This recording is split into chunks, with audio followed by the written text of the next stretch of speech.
Mesdames et messieurs, bonjour, bienvenue dans cet épisode de podcast au programme Végétarisme versus diète ancestrale, masculinité et féminité, bullshit ou réalité. Comment se libérer de nos traumas? Et pour finir, avons-nous des amis pour faire quelque chose? Aujourd'hui, on se retrouve en compagnie de mon ami Kola. Kola, comment te sens-tu? Je me sens bien. J'ai beaucoup de joie de partager ce moment avec toi, de pouvoir discuter avec toi. Je me sens caféiné. Je bois rarement de café, mais là j'en ai pris un, ça m'a bien réveillé. Et ouais, je me sens apaisé, je me sens bien, je me sens prêt à Génial. converser. Eh bien, je suis tout aussi joie de partager ce moment avec toi. Kola, avant de rentrer dans nos sujets deep et nous avons du pain sur la planche, veux-tu en quelques phrases nous dire qui tu es pour les personnes qui ne connaissent pas encore ton être? Eh bien, je regarde la caméra ou je te regarde toi? Ou qui tu veux, sens-toi libre. Je suis un homme de 29 ans, bientôt 30. J'ai dédié ma vie à l'apprentissage des sciences humaines et je l'ai retranscrit à travers un accompagnement, des discussions avec mes proches. Et je trouve mon sens dans faire évoluer les humains, en fait. Et mon sens dans le partage, dans le partage de l'amour, de la joie, dans le partage de discussions. J'ai commencé ma vie je dirais, dans un cadre pas très sécure, dans le sens où c'était pas évident pour moi de me trouver, de trouver ma place, de faire ma place dans le monde. Et puis au fur et à mesure d'apprentissage, de leçons, d'expériences, j'ai pu façonner, forger une vie dans laquelle je me sens bien. Et voilà, je partage ça sur Instagram, tu peux sûrement le mettre dans la bio, j'en sais trop rien. Puis voilà mec, je dirais que je suis quelqu'un de simple, de sensible, avec une certaine profondeur d'esprit. J'aime bien les choses réelles, authentiques. Et ouais, je pense qu'on est pas mal là. C'est intéressant que tu te présentes en parlant de ton passé qui a en grande partie forgé, du coup, je pense, l'homme qui tu es. On aura sûrement l'occasion d'en revenir. Nous partageons des valeurs assez communes avec ce jeune Kola, ce qui pourrait expliquer pourquoi nous sommes amis, en quelque sorte. Et c'est une très belle rencontre. On s'est rencontrés il y a quoi? Il y a un mois ou deux? À peu près, ouais, à peu de choses près. Gentiment à Bali, puis nous voilà dans ta noble demeure. On s'est rencontrés parce que j'ai posté un réel avec une musique un peu primitive, tribale, ancestrale. C'est vrai, chamanique. Et il a commenté mon réel, c'est un réel qui avait explosé, qui avait presque fait 1 million de vues à l'époque. Putain. Et je me suis dit, mais attends, mais ce mec, je l'ai déjà vu, j'avais déjà vu passer tes vidéos à l'époque. Et après, je me suis dit, mais ah oui, c'est vrai, il avait commenté. En fait, cette musique, je la mets sur la fin des Bressoirs. Ouais. J'ai plus le nom. Kof Biro. Kof Biro. Ouais. Elle est géniale, les gars. Allez écouter ça après si vous voulez être un peu posé et tout. Moi, ça me rappelle les Bressoirs que j'ai vu ça. Je me suis dit, what the fuck, qui c'est qui écoute cette musique? Donc voilà, génial. Bon, mais écoute, nos 4 petits sujets du jour. On va commencer par quelque chose de gentil qui est en rapport aussi avec ton métier, pourrons nous dire. L'alimentation. J'ai noté végétarisme versus diète ancestrale. Kola mange des gros morceaux de viande. Je mange de l'herbe tel un lapin, des bâtons. Alors, faut savoir que là, ça fait 2 semaines, voire une semaine, que je mange plus de gros morceaux de viande. Ok. Moi, j'ai été vegan, végétarien, j'ai testé à peu près toutes les diètes possibles et inimaginables. Aujourd'hui, je suis plus sur une alimentation, je dirais, instinctive. Mais si on avait parlé il y a 1 mois en arrière, allez, un peu plus que ça quand même. Il y a 6 mois en arrière, j'aurais été un fervent défenseur de l'alimentation ancestrale. L'alimentation ancestrale, déjà, il faut poser le cadre. Qu'est-ce que c'est? C'est simplement se nourrir comme se nourrissaient nos ancêtres par rapport à leur situation géographique. Parce qu'évidemment, l'adaptation...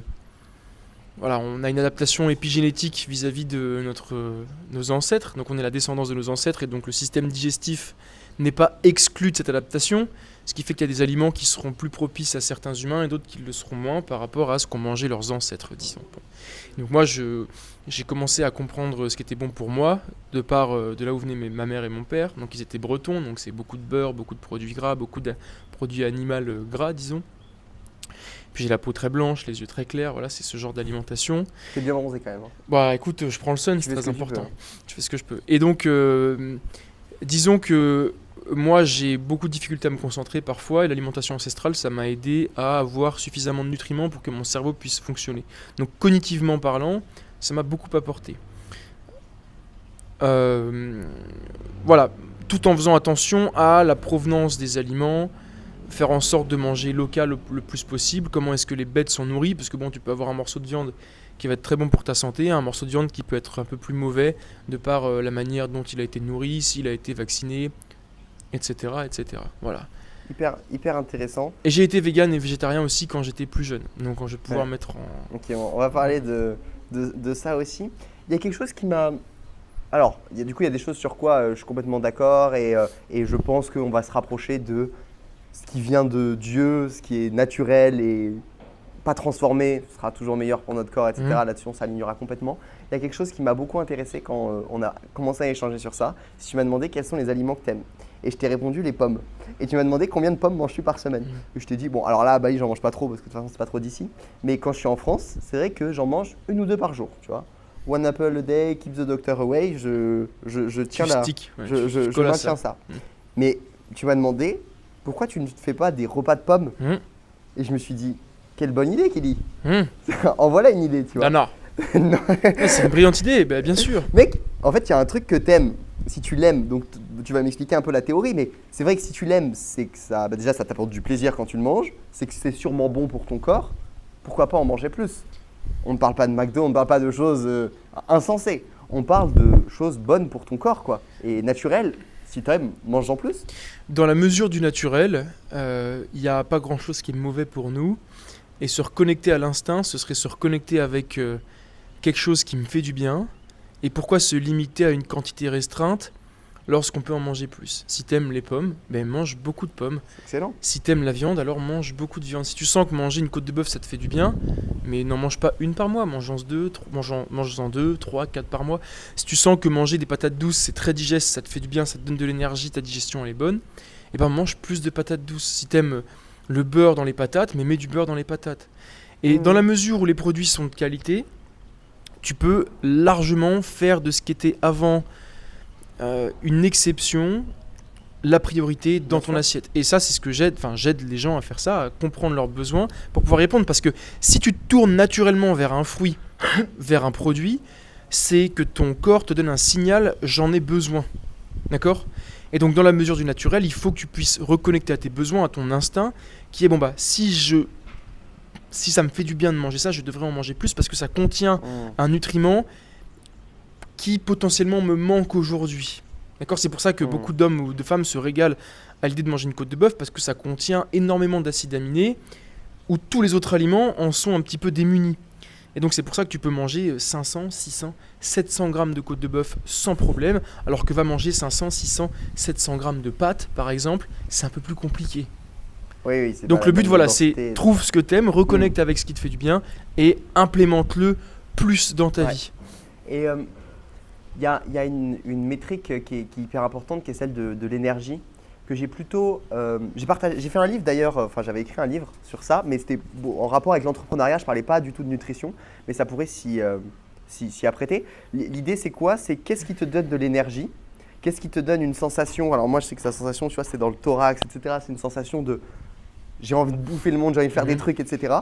Et ces actions-là, qui me donnent cette énergie-là, tu vois, je fais une sorte de débriefing somatique, on pourrait dire, comment je me sens dans mon corps quand je fais ça. Et ben, faire en sorte que dans ma vie, je le fasse plus souvent. Avoir des discussions profondes avec des amis, c'est génial. Bah, je vais adapter ma vie pour que faire des podcasts, in fine, ça me rapporte de l'argent, génial. Tu vois. Et en fait, on peut faire la même chose avec la nourriture. Quand je mange, et du coup, on peut faire des tests. Je pense que c'est ça que tu fais avec tes clients. C'est ça que tu m'avais un petit peu parlé. C'est mange 5 œufs et écris 2 heures plus tard comment tu te sens en fait. Et si ça marche bien, que tu as de l'énergie, que tu as la BDE, l'énergie du gros pénis, pourrions nous dire. Non, mais que tu sens que tu as l'énergie, bah mange-en plus, tu vois. Et mange-en évidemment. Mets différents aliments dans ton assiette, regarde vers lequel instinctivement tu te tournes en premier. Qu'est-ce que tu aurais pu manger x2 ? Qu'est-ce que tu laisses à la fin ? Quelles sont les choses que tu as envie de remanger dans la journée ? Comment tu t'es senti après ça ? Reconnecte avec ton corps, arrête d'être dans ta tête, regarde comment tu te sens et ensuite applique, tire-en des conclusions. Faut faire quoi ? Alors, tiens, très bonne idée que là j'ai. On fait quoi avec les enfants qui chouinent un peu, qui veulent pas finir leurs assiettes et tout ? Mais s'ils veulent pas finir des brocolis, il y a une raison. C'est parce que les brocolis sont démunis de nutriments.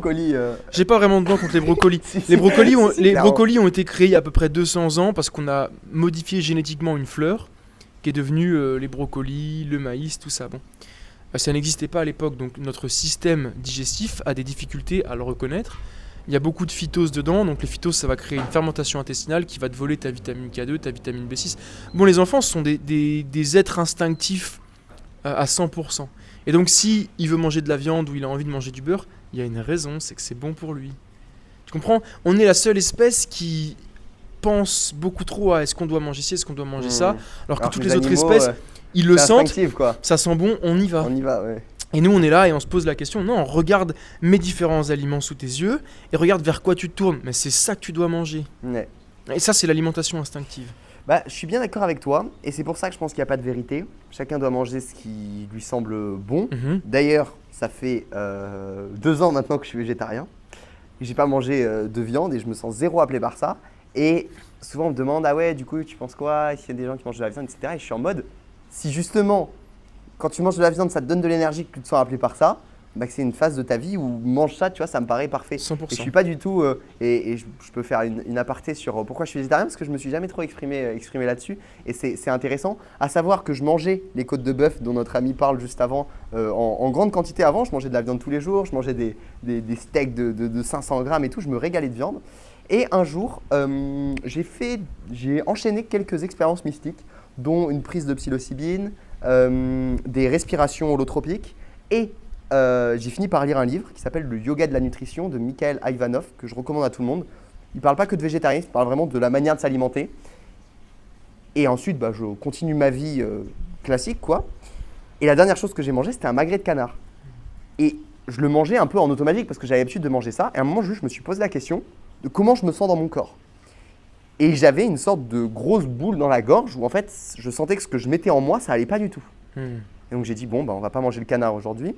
Le lendemain, je répète l'expérience avec c'était du bœuf. Et je prends un temps méditatif devant la viande à me dire, je vais manger ça, tu vois. Et à ce moment-là, j'ai ressenti l'énergie de la mort, on pourrait dire, tu vois. Et je voyais pas le bœuf, je voyais pas un truc qui était bon pour moi, je voyais vraiment la mort, en fait. Et donc, bah, quand tu vois la mort, la dernière envie que tu as, c'est de passer du temps avec ou c'est de le mettre dans toi. Et donc, j'ai dit, bon, bah, on va arrêter la viande pour l'instant. Et ça fait 2 ans que cette sensation n'a pas changé. Donc, je ne mange pas de viande. Par contre, je mange parfois du poisson. C'est intéressant. Globalement, j'en mange plus trop. J'en mange des fois au restaurant ou quoi. Parce que le poisson, c'est mental. Ça passe par le mental où je me dis, bon, bah voilà, c'est un être qui est mort, je peux me nourrir d'autres choses. Et mentalement, je vais me dire, j'en mange pas. Mais la viande, c'est vraiment somatique où dans mon corps, quand je suis face à de la viande, genre je sens des sensations désagréables et je ressens comme la mort, tu vois. Donc, j'ai arrêté. Et s'il faut dans 1 an, j'en remangerai. Pour l'instant, je suis à des années-lumière de me dire je remettrai de la viande dans mon corps. Mais voilà pour la petite expérience qui s'est passée, c'était assez intéressant. Donc aujourd'hui, plus de viande pour le multipreneur, quoi. Et toujours écouter, je pense, c'est la bonne solution, écouter son instinct. Et je refais des fois, je fais des débriefs, tu vois, je me mets face à un bout de viande et je me demande, je me pose la question. Et pour l'instant, je ne me sens pas du tout appelé.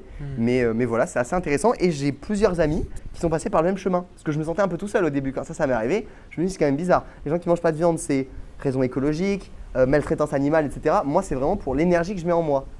Et j'ai eu d'autres amis qui ont lu d'ailleurs aussi ce livre ou qui ont fait d'autres expériences et qui sont arrivés à la même conclusion. Donc je me sentais un petit peu moins seul et tout.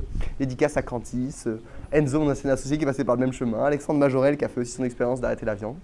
Donc voilà un petit peu pour mon partage sur le sujet. Et toi, c'était quoi l'expérience? Tu m'avais dit, tu as fait véganisme, végétarien pendant une période. C'était quoi qui t'avait amené sur ce chemin? À une époque de ma vie, je méditais beaucoup. Et instinctivement, je ne voulais plus en manger. Ok. Et la raison pour laquelle je ne voulais plus en manger, c'est parce que je me suis posé la question, si j'avais l'animal sous mes yeux et que j'avais un couteau pour l'éventrer, est-ce que je serais capable de le faire? Et la réponse était non. Ok. Donc je n'aurais pas été capable de tuer un animal pour pouvoir le manger. Et donc j'ai trouvé ça premièrement hypocrite de ma part, Je comprends. de manger de la viande alors que je n'aurais pas été capable de le tuer. Et puis dans un second temps, j'ai vu une vache un jour. J'ai fait une rando avec mes parents, enfin avec ma mère et mon oncle, mes cousins, tout ça. J'ai vu une vache et j'ai caressé le nez de la vache. Et je l'ai regardée dans les yeux et je me suis dit, mais en fait j'ai envie de lui faire des câlins, j'ai envie de me caler contre elle, j'ai envie de jouer avec elle, j'ai envie de connecter avec la vache. Avec la vache, ouais. Et là, si quelqu'un arrivait et lui mettait une balle dans la tête et le dépeçait, je trouverais ça terrible, tu vois. Ouais, je comprends. Et du coup, Eric la vache qui a dû finir et du avec coup, une balle dans la tête. je me suis dit, mec, je moi je suis incapable de tuer une vache. Ouais. Voilà, donc après j'étais vegan, bon. Et après, bon bah non, j'ai remangé beaucoup de viande, tout ça. Il y a beaucoup de véganes d'ailleurs qui ressentent le manque de viande. Mmh. Aujourd'hui, bah, ça m'arrive d'en manger. Enfin, tu vois, ça fait 2 semaines là, que je remédite tous les jours. C'est intéressant. J'ai moins envie d'en manger depuis que je médite. Vraiment, ça m'attire pas.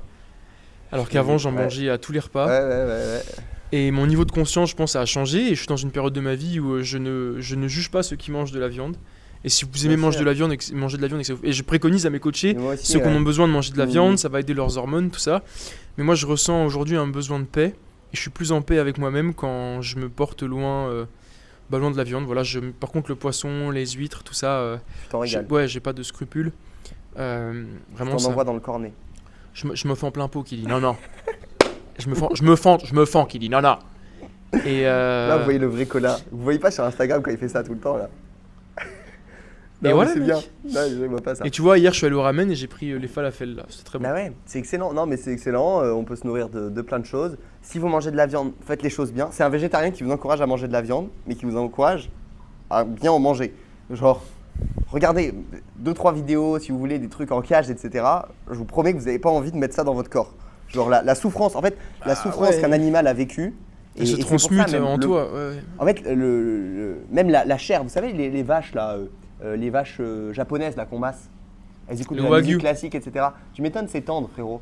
L'animal, il était low cortisol toute sa vie. Bah derrière, ça fond dans ta bouche, etc. C'est génial. Quand tu vas manger du poulet là, qui n'a pas vu le jour, qui n'a pas vu la lumière, qui a vécu comme ça toute sa vie, etc. C'est pas au petit, je pense. L'énergie qui te nourrit de ça, c'est pas top, quoi. Je suis d'accord. Donc nourrissez-vous bien, écoutez-vous. Et j'ai vu vraiment plein d'amis, c'est marrant, tu vois, cette semaine, je savais pas, tu m'en as parlé l'autre jour, mais qui, dans une période de méditation, et moi pareil, la période où j'ai arrêté la viande, c'était une période, mec, on mangeait à la bougie, au château, donc à la maison tous les soirs. J'étais conscient, je faisais une méditation avant de manger, qui était de regarder mon plat et de me demander d'où venait tout ce bordel. Et en fait, il y a des aliments qui viennent de partout, il y a des milliers de personnes qui ont travaillé pour construire ma petite assiette là, tu vois, genre rien que la vinaigrette, gros. La vinaigrette, il y a la moutarde qui est passée par le champ de moutarde, par le mec qui a transformé, et il y a l'huile, et il y a le vinaigre qui vient de la pomme, qui vient du truc, le mec qui a ramassé la pomme, le mec qui l'a fait fermenter en cidre. Ouais, mec, rien que la vinaigrette, t'as 100 personnes, genre. C'est une dinguerie, donc cette méditation et tout, tu conscientises un peu ce que tu manges et tout. Hyper intéressant, et derrière, bah, t'as de nouvelles réponses sur qu'est-ce qui est bon pour toi. Ouais, je suis d'accord. Sujet suivant. Allons-y. Énergie masculine, énergie féminine. C'est toi qui m'as suggéré ce sujet et tu m'as dit fin du bullshit. On va mettre fin au bullshit dans cet épisode. Comment est-ce que je peux apporter la sauce ? Je pense qu'il y a une énergie féminine et une énergie masculine. Mais je pense pas que l'énergie masculine soit propre de l'homme et l'énergie féminine le propre de la femme. Dans le sens où... déjà, définissons énergie masculine et énergie féminine. Est-ce que tu as envie de donner ta définition ? Bah, j'allais le rattacher du coup aux humains, qui étaient... Mais du coup, ouais, ça va... Je sais pas si ça va aller dans le bon sens, parce que énergie masculine, je dirais, c'est des traits plutôt masculins, donc des traits propres à l'homme. Qui sont ? Qui sont des traits de l'homme instinctif, qui va se battre, qui va aller chasser sa nourriture, qui va aller niquer des bisons, tu vois, l'énergie de conquête, de on va niquer des mers. Et l'énergie féminine qui est plus l'énergie de take care, prendre soin de l'enfant, prendre soin du foyer, douceur, coton, doux, tu vois. C'est un peu comme ça que je me représente dans ma tête les deux énergies. Mais je te laisse peut-être définir un peu plus et creuser sur ça. Bah, pour moi, l'énergie masculine, c'est une énergie... c'est avoir la capacité de créer un cadre de sécurité autour de nous. Okay. Mais pas uniquement sur le plan physique, aussi sur le plan émotionnel. Pouvoir créer un espace où chacun se sent bien et où chacun peut avoir son système nerveux qui est apaisé. D'accord ? Dans la tribu, quoi, en mode... Dans la tribu, voilà. Ensemble, sauf que quoi ? C'est un travail qui ne peut être mené à bien si une femme... Parce qu'une femme peut très bien faire ça aussi. Et c'est là que j'ai du mal avec énergie masculine et énergie féminine. Parce que j'ai senti mon système nerveux s'apaiser à des degrés très profonds en compagnie de femmes qui n'avaient pas forcément un énorme leadership, qui n'avaient pas forcément un entrain à aller chasser le bison, etc. Et donc en fait, je me dis, quand tu as un bon leadership et quand tu as un entrain à aller de l'avant, à avoir du courage, etc., ça va créer un apaisement du système nerveux chez tes congénères. Mais quand tu as une femme qui va, de par sa sensibilité, sa profondeur et tous les autres aspects qui peuvent caractériser une femme, et je ne suis personne pour dire ce que doit caractériser une femme ou ne doit pas caractériser une femme, mais des valeurs qui sont à l'encontre au paroxysme de ce que peut être les valeurs masculines entre guillemets, ça va créer aussi chez nos congénères, au sein de la famille et au sein de la communauté, un apaisement du système nerveux. Et donc où est-ce qu'on tire la ligne entre si le but d'avoir son énergie masculine ou féminine, c'est de créer de la joie, de l'amour autour de soi, de la sécurité, de la confiance, les deux sont capables de mener à ce but-là. Et je ne pense pas qu'un homme ne peut pas apporter, au même titre qu'on dit qu'une femme elle doit être douce et apporter de l'amour et de la profondeur, pourquoi est-ce qu'un homme ne pourrait pas être doux, ne pourrait pas apporter de l'amour, ne pourrait pas apporter du réconfort, de la tendresse et de la profondeur? Et pourquoi est-ce que une femme ne pourrait pas apporter de la structure à un homme? Pourquoi est-ce qu'une femme ne pourrait pas apporter son épaule pour que l'homme puisse s'y reposer? Pourquoi est-ce qu'une femme ne pourrait pas donner de la direction parce qu'elle sent instinctivement que c'est bon pour la famille et pour la communauté? Et c'est là que j'ai du mal entre la féminité et la masculinité. La féminité c'est ça, la masculinité c'est ça, parce que je me suis très bien senti entouré d'hommes qui avaient des traits de féminité comme tu peux les exprimer, et je me suis aussi très bien senti entouré de femmes qui avaient un espèce de leadership qu'on pourrait définir aujourd'hui de manière mainstream comme masculin. Je pense à une amie qui part souvent en trek, souvent en rando, elle va planter sa tente, elle part toute seule. Bah, on pourrait croire que voilà, c'est une exploratrice. Ouais, bon, on pourrait dire bah, c'est les hommes qui sont des explorateurs, mais c'est une femme. Donc pourquoi est-ce qu'une femme ne pourrait pas être un Christophe Colomb? Pourquoi est-ce qu'un homme ne pourrait pas être pas la Vierge Marie, mais Mère Teresa, ou tu vois ce que je veux dire? Ouais. Et ça, je trouve ça beau. Il y a des couples dans lesquels l'homme a des traits beaucoup plus féminins et la femme plus masculin, et ça se passe très bien. En fait, je pense qu'il y a simplement des énergies que les gens portent en eux et ils vont connecter avec une énergie qui peut être un peu à l'opposé, mais c'est yin et yang. Ouais. Et pour moi, il y a des enfin, voilà, et donc quand on dit une femme doit être féminine, un homme doit être masculin, pour moi, c'est quand même mettre les humains dans des cases. Et je pense qu'on peut élargir son esprit, et si un homme se sent pas bien dans son leadership, mais que c'est un homme qui va apporter du calme, de la tendresse, de l'amour, je pense, tu vois, un mec qui médite, qui est posé, tranquille, c'est une énergie qui est très féminine, c'est une énergie de profondeur, émotionnelle, d'intuition. Et ça, c'est un homme qui va être bon pour la communauté et qui va créer de l'amour autour de lui. Ou une femme qui va être, regarde, en Amazonie, c'était toutes des guerrières. Et leur tribu, alors je connais pas trop comment ça se passait, mais enfin voilà, en tout cas, c'est pour ça que pour moi, il y a une part de bullshit. Je sais pas ce que tu as envie de dire vis-à-vis de ça, mais. Alors, moi, je pense déjà que si on parle de ce sujet, c'est parce qu'il y a des relations entre les humains. Déjà, les relations d'amitié, je pense qu'il n'y a pas trop de règles, et le concept même de l'amitié, c'est que c'est ponctuel. Je passe tant de temps avec cette personne, tant de temps avec cette personne, et en fait, peu importe un peu les niveaux de chacun, on va aller chercher du bon dans un tel, dans machin, etc. Là où c'est intéressant, où moi du coup ça a été intéressant de commencer à creuser ce sujet, c'est pour les relations de couple. Parce que pour une relation de couple, donc, où tu passes quand même un certain nombre d'heures avec ton partenaire et où à terme tu es amené à, in fine, faire des enfants, vivre potentiellement ensemble, etc. Là, il faut que les niveaux se complètent bien. Que ça se complète bien, qu'il y ait une sorte d'équilibre, tu vois. Je sais pas trop, du coup je sais pas trop comment ça fonctionne. Il faut qu'il y ait une sorte d'équilibre, ou il faut que chacun incarne ce que la société veut que chacun incarne. Parce que l'équilibre, tu peux très bien l'avoir avec un homme qui va être plus dans apporter l'amour et la douceur, et une femme qui… Tu vois ce que je veux dire? Mais je veux dire, pour qu'une relation amoureuse tienne la route, je pense qu'il faut qu'à eux deux, ça fasse à peu près 100 de masculin, 100 de féminin. Tu vois ce que je veux dire? Parce que… j'ai l'impression que c'est dans ce cas-là en fait où c'est intéressant de se poser la question, ma partenaire, quels sont les traits de masculinité et les traits de féminité qui seront compatibles avec moi, tu vois. Après, je me suis pas tant penché sur le sujet que ça, mais c'est un peu comme ça que je vois la chose. C'est peut-être, en fait, c'est des sujets qui m'ont concerné, tu vois, on va dire, et où j'ai dû me poser un peu la question. Sinon, j'étais pas trop renseigné là-dessus. Et après, oui, libre à chacun justement d'exprimer les différentes parties de soi. En fait, c'est toujours pareil. En fait, on a différentes parties en nous, qui ont différents besoins, qui ont différentes envies, et faut toutes les accepter parce que le but c'est de faire qu'un, tu vois, entre cette énergie masculine et féminine, un peu le yin et le yang, quoi, comme on dit, tu vois, c'est faire qu'un seul avec tout ça, accepter ces différentes parties et vivre en unicité avec soi-même, quoi. Ouais, je suis d'accord. Donc ouais, c'est intéressant. Et pour amener un peu plus de profondeur au sujet, de mon expérience personnelle, plus j'ai pu avoir le courage d'être ancré dans mes énergies entre guillemets masculines, et plus j'ai pu connecter avec ma masculinité qui était, qui pour moi résonne avec l'acceptation de mon être dans son entièreté sans jugement, le fait de pouvoir poser mes besoins, exprimer ma vérité, et plus j'ai pu aussi comprendre et accepter la tendresse, l'amour et l'énergie féminine qui vivait en moi. Ouais. Et plus j'ai pu connecter avec cette énergie féminine, plus j'ai pu aussi être ancré dans mon énergie masculine. Et tu vois, il y a beaucoup de personnes qui me rencontrent, notamment des femmes et des hommes qui disent tu vois, toi t'es très masculin ou t'es un mâle alpha, etc. blablabla. Mais moi je me considère comme quelqu'un avec une énergie féminine extrêmement développée. Pourtant, c'est vrai que j'ai cet aspect où quand je rentre dans un lieu, j'ai une carrure, j'ai une prestance qui peut être... Non mais c'est vrai, bien, ouais. qui peut être... Tu vois, tu te dis putain c'est un homme, tu vois, il est costaud, il sait s'affirmer, il pose ses besoins, il explique les choses, il pose sa vérité, il n'a pas peur d'être jugé, donc ça c'est un trait qui peut être un peu masculin.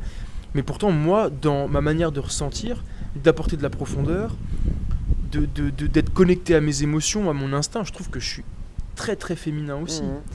Et c'est pas quelque chose que je refoule, au contraire c'est quelque chose que j'accepte et qui m'aide et qui me fait beaucoup beaucoup de bien dans ma vie.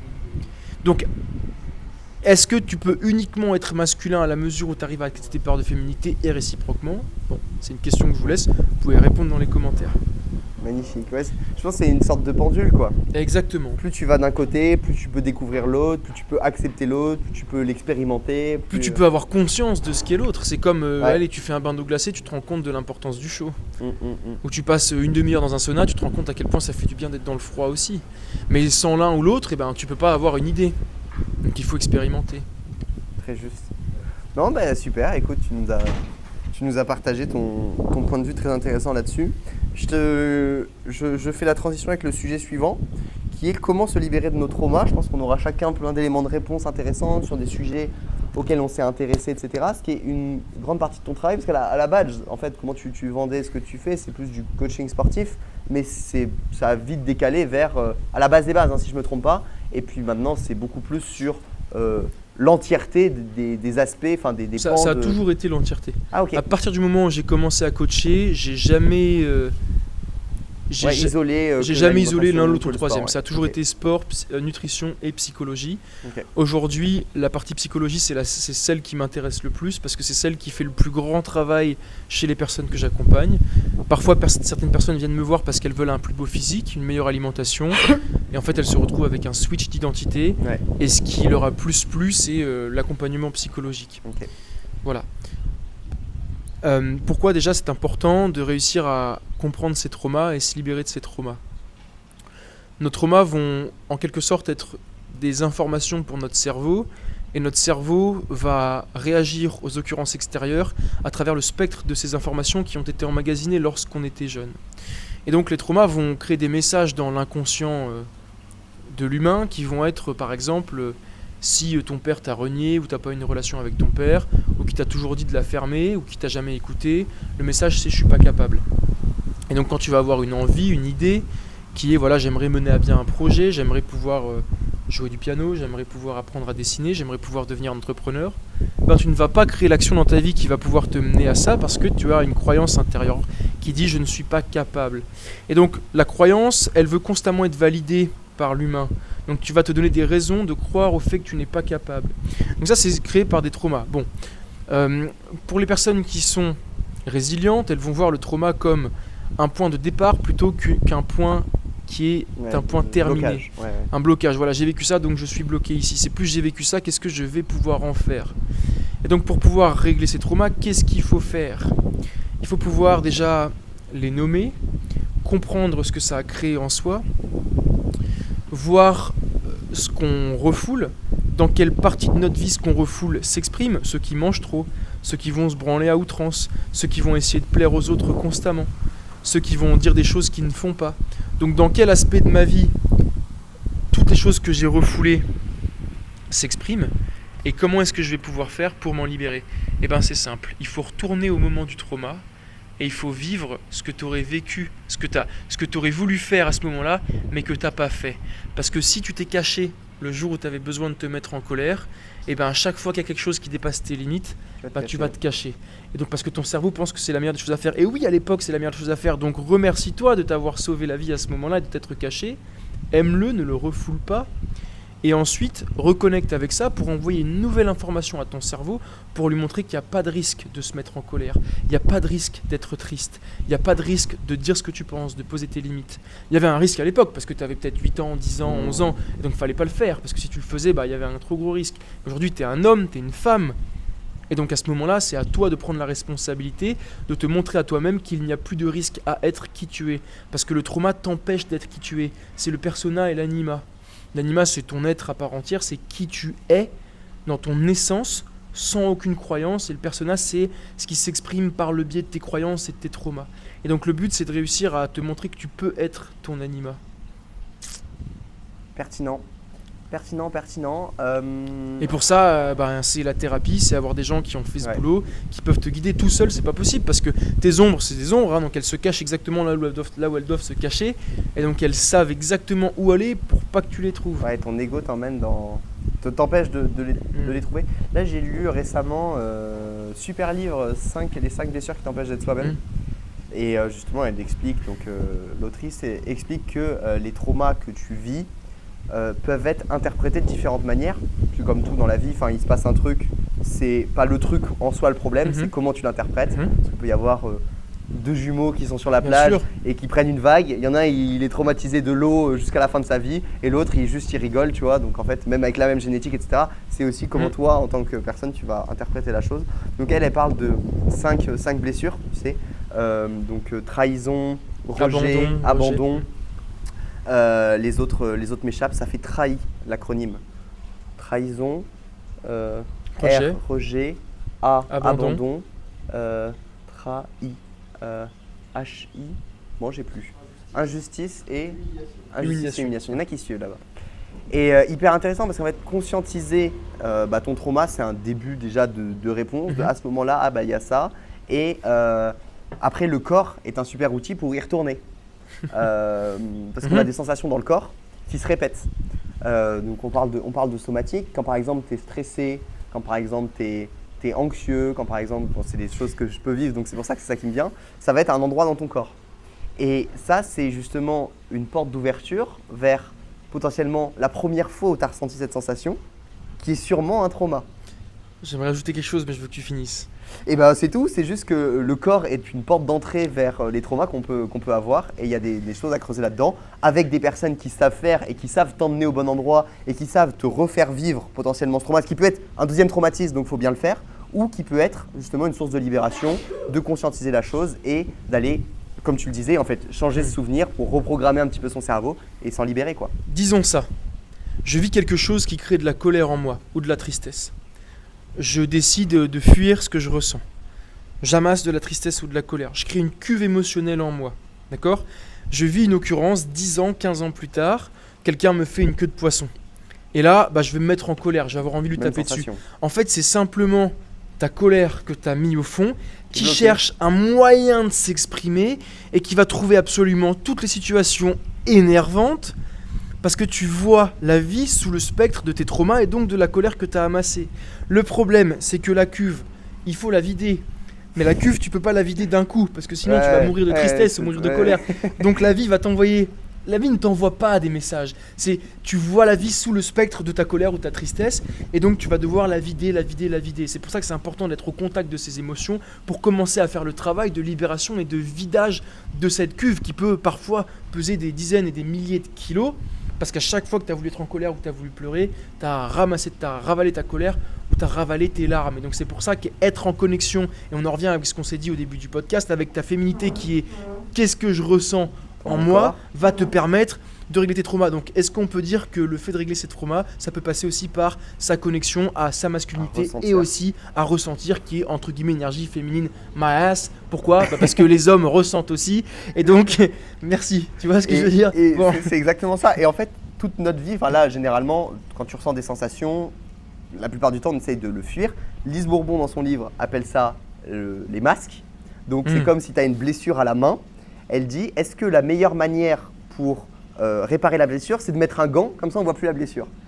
Non, mais pourtant c'est ce qu'on fait tous les jours quand on ressent une émotion ou je ressens de la colère et qu'est-ce que je vais faire? Je vais fuir le truc, je vais pas m'autoriser à ressentir pleinement parce que ça fait peur en fait et c'est une sensation désagréable dans son corps, tu vois. Et quand tu ressens le rejet, moi je suis le premier à fuir le truc, tu vois, et à me dire non, en plus à minimiser. Ah, moi je l'exprime. On minimise la plupart du temps, enfin c'est un long processus, etc. Mais souvent on minimise, surtout je pense les hommes encore plus, du coup ce qu'on ressent.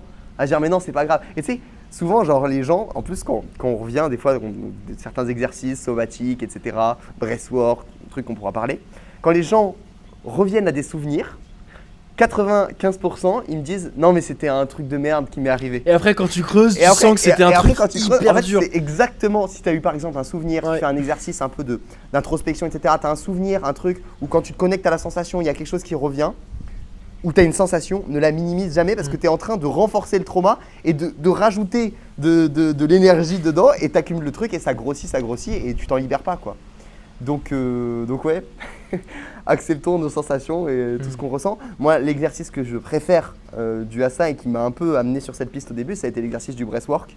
Parce qu'en sachant que je suis un entrepreneur qui est tout le temps tourné vers le futur, qui réfléchit, etc. Tout le temps, la méditation, c'est pas simple, j'ai tout le temps plein de pensées, plein de trucs, etc. Faire certaines respirations, donc dites holotropiques, qui vont t'emmener dans un état de conscience modifié, vont te permettre souvent, j'aime bien dire, toutes les périodes, tous les moments dans ta vie où on t'a dit un truc et tu as le souffle bloqué, et ben il y a des choses qui ont été ancrées dans ton corps. En allant respirer et donc aller hyperventiler, on va comme ça respirer et hyperventiler pendant une certaine période, tu vas aller justement débloquer ces moments où ta respiration a été bloquée. Et c'est intéressant parce qu'il y a souvent des souvenirs qui reviennent. Et ces souvenirs, c'est des moments de trauma. Et moi, c'est comme si je commence à créer une relation avec certains moments traumatisants à 4 ans, lors de la séparation de mes parents, où j'ai vu ça, j'ai vu des trucs de fou. Et ça s'est resté ancré. Et je reviens souvent à ces souvenirs. Et je sais que la personne qui suit aujourd'hui, qui parfois se sent en trop, qui parfois se sent pas à sa place, etc., c'est parce qu'à ce moment-là, je me sentais en trop, je me sentais à ma place, j'ai l'impression que c'était de ma faute. Et c'est à ce moment-là que je peux retourner, que je peux aller travailler pour me libérer aujourd'hui et être un peu plus libre, quoi. Donc il y a plein d'outils après, il y a plein d'outils, plein de thérapeutes, plein de trucs. Toi, je sais que tu parles souvent de Jung, tu parles souvent des ombres, etc. Tu peux nous en dire plus sur ces outils que tu utilises pour aller explorer? Moi, je suis un fervent croyant qu'il ne faut jamais projeter ou ne jamais assumer à la place de quelqu'un et avoir suffisamment de discernement pour pouvoir lui poser les questions qui vont lui permettre d'avoir des réalisations lui-même sur ce qui se passe en lui. Parce que si je te dis, tu as un problème ici, ça vient de moi. Ouais. Mais si je te pose des questions qui te font réaliser que tu as un problème là, bah, ça y est, j'ai compris, j'ai un problème là. C'est comme en vente. Tu peux pas dire à un prospect, là tu es frustré, tu es malheureux. Faut que tu lui poses des questions pour qu'il verbalise et qu'il comprenne. Et là tu vas élever son niveau de conscience et c'est là qu'il va payer. T'as capté? C'est exactement pareil. C'est pour ça que je suis un très bon salesperson. Ah ouais. Parce que je m'intéresse beaucoup à la psychologie. Enfin bref. Tu poses des questions quoi. C'est simple, quelles sont les choses que tu fais et que tu sais pertinemment que tu ne devrais pas faire. Ok, très bien.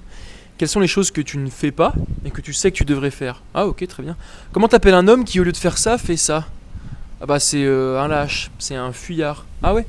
Et qui est-ce qui a été lâche ou fuyard avec toi dans ta vie? Ah bah c'est mon père. Mon père qui est parti. Ah, qu'est-ce qui s'est passé? Bah mon père, il m'a abandonné. Ah, raconte, vas-y. Bah écoute, j'étais là, personne n'est venu me chercher à l'école, ok. Et c'est quoi le message que tu reçois de ton père? Bah c'est je t'aime pas. Ah, ça résonne en toi? Ouais. C'est quoi l'émotion? Ah bah là c'est de la tristesse. Et Vlan, il pleure. Allez, le trauma il est là. C'est Tiki Pleure qui dit. Et qu'est-ce que t'as fait à ce moment-là? Ah bah j'ai pas pleuré, je suis allé m'isoler dans ma chambre. Et t'as fait quoi dans ta chambre? J'ai joué aux jeux vidéo ou alors je me suis mis à fumer du cannabis. Ah ok, cool. Ou alors je me suis mis à scroller, j'ai évité. Ah ok, chouette. Et là, qu'est-ce que t'aurais aimé faire? Bah j'aurais aimé crier, j'aurais aimé pleurer. Ah bah vas-y mon grand. Reconnecte avec ça. Et est-ce que tu juges le fait de scroller? Ah oui, je le juge. Je suis une merde, vraiment j'aime pas. Ah ok, mais pourtant à l'époque, qu'est-ce qui se passe si t'es trop triste? Bah t'es en dépression. Et qu'est-ce qui se passe si t'es trop en dépression?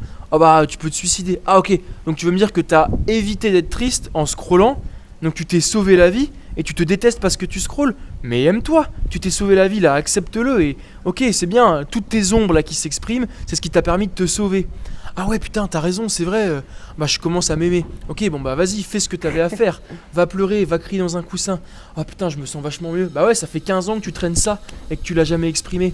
Et là le mec il se rend compte, ah mais je scroll parce que j'évite ma tristesse, et quand j'arrête de scroller je suis face à ma tristesse, donc tout de suite je me remets à scroller. Ah bah putain, c'est pas si pire en fait, j'ai été accompagné, j'ai un mec avec moi qui m'a aidé, qui m'a soutenu pendant ma tristesse, bah en fait j'ai le droit d'être triste. J'ai le droit d'être en colère, ça veut pas dire que je vais taper sur quelqu'un, mais j'ai le droit de ressentir mes émotions. Et une fois que je les ressens, ah bah c'est marrant, 5 minutes après avoir pleuré, ou après avoir crié, ça va mieux. Mais regardez les enfants. Les enfants quand ils sont en colère, ils hurlent. Quand ils sont tristes, ils pleurent. Quand ils ont peur, ils vont se cacher en criant. Quand ils sont joyeux, ils sautent partout. Qu'est-ce qui évolue le plus vite dans ce monde-là ? Les enfants. Ah bah tiens. Donc il y a peut-être un lien de corrélation entre l'expression de ces émotions et la manière d'évoluer. Ça fait combien de temps que t'as pas pleuré ? Ça fait 10 ans. Ça fait combien de temps que t'as pas évolué ? Ça fait 10 ans. Ah ! Bah pleure, énerve-toi, mets-toi en colère, aie peur, exprime ta joie. Bah tu vas voir que tu vas reconnecter avec cette espèce d'énergie évolutive qui régit toutes les choses, et tu verras que tu vas évoluer sans lutter. T'as pas besoin d'arrêter de scroller, t'as pas besoin de rajouter une morning routine, t'as pas besoin de rajouter une morning routine, t'as pas besoin d'ajouter du breathwork, t'as besoin de vivre tes émotions, de les exprimer, et après t'auras même plus envie de scroller, t'auras même plus envie de faire toutes ces choses-là qui te font du mal. Parce que tu vas évoluer spontanément. Un arbre, il poussera toujours tout ce qu'il peut pousser. Un chien de chasse, ça sera toujours tout ce qu'il peut chasser. Il n'y a que l'humain qui se bloque. D'ailleurs, les animaux, ils traumatisent moins parce qu'ils ne gardent pas trop somatiquement. Le chien, quand il vit un trauma, un truc difficile, il va s'ébouriffer. Merci. Il va s'ébouriffer et il va pas le garder dans son corps en fait.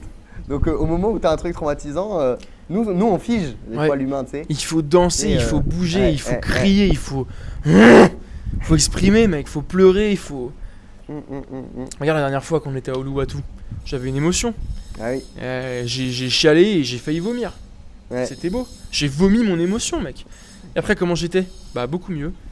Ouais, de fou. En plus, c'était un petit trigger. Ah oui, ça c'est génial. Alors,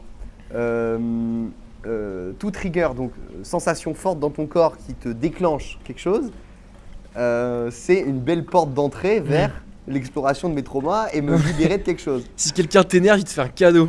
Ouais, en vrai, ouais. Si tu m'énerves, tu viens résonner une corde que j'ai pas soignée en moi. C'est pas contre toi que je suis énervé, c'est la colère que j'ai emmagasinée là depuis un moment, ouais.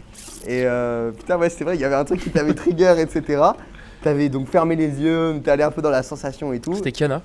C'est ça, et t'avais donc il y avait un truc qui t'avait trigger qu'elle avait fait, ou justement qu'elle n'avait pas fait. Et ouais, à fermer les yeux, aller dans la sensation, donc qui était quelque part dans ton ventre, etc. Se connecter vraiment à sa sensation, la voir comme une sensation et rien d'autre.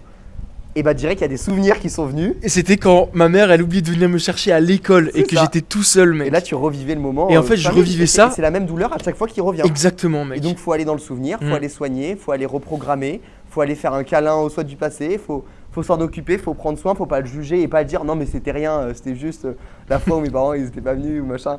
Non, surtout mais pas ça, parce que ça c'est le pire truc et tu vas juste continuer. Et c'est ce que j'ai fait pendant un bon moment moi.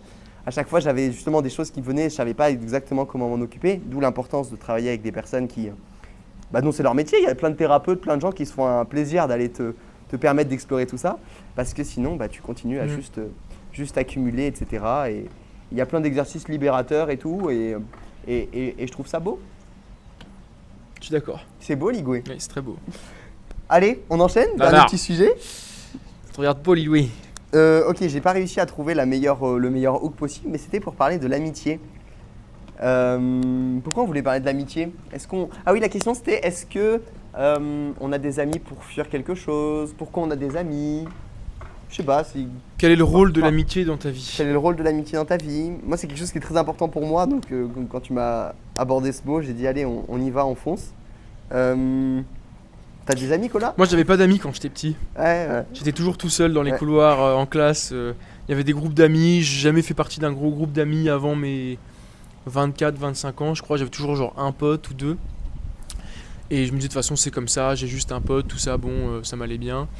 Et en grandissant, je me suis rendu compte de l'importance de créer des liens avec des humains qui n'étaient pas forcément des humains qui appartenaient à ma propre famille, à mon propre sang.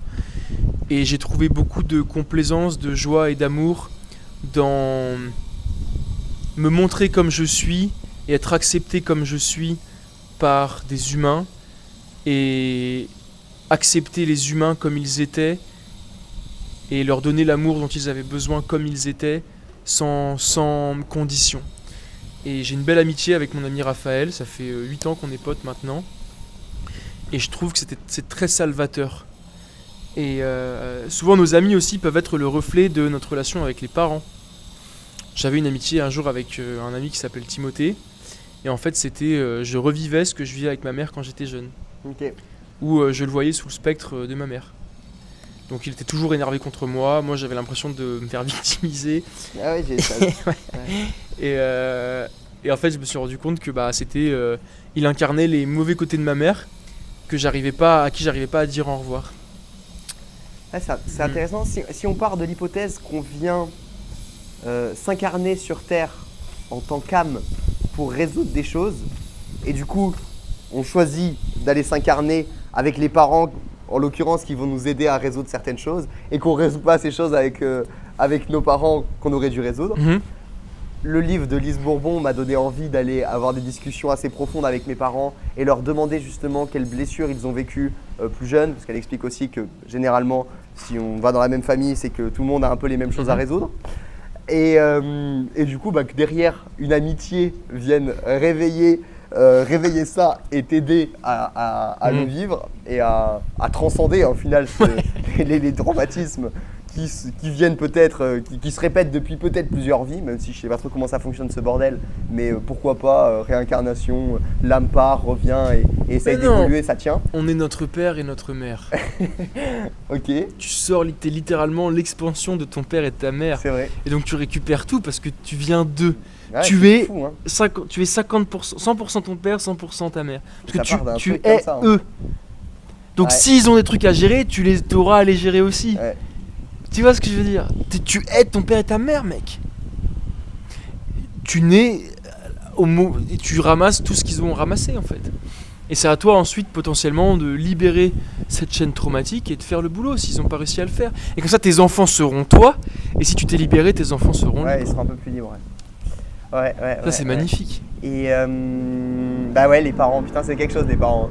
Il y a du travail à faire. Moi, il y a du travail à faire avec les parents encore. Mais c'est intéressant. Et du coup, les amitiés, moi personnellement, qui ne suis pas très très proche des membres de ma famille, je les aime, etc. Mais voilà, j'ai des relations différentes avec chacun. C'est un peu le bordel. Mais du coup, j'ai trouvé beaucoup, on va dire, d'amour dans mes amitiés, dans les relations profondes et deep avec des personnes qui partagent généralement mes valeurs. Pourquoi je suis naturellement ami avec des entrepreneurs, parce que si tu es devenu entrepreneur, c'est que tu as sûrement la valeur de liberté, qui sont des valeurs importantes pour moi. Donc une valeur, quelque chose qui a de la valeur à mes yeux, si ça a aussi de la valeur pour l'autre personne, on risque de vibrer à peu près sur la même fréquence et bien s'entendre. Et c'est marrant, l'autre jour je philosophais sur ça avec un ami justement, on se demandait en fait si on était amis. on se disait, est-ce qu'on pourrait dire que nous sommes des sortes d'amis? C'était drôle. Et au final, c'est pas parce qu'on se connaît depuis des années, c'est pas parce que. C'est juste en fait, on a des valeurs plutôt communes.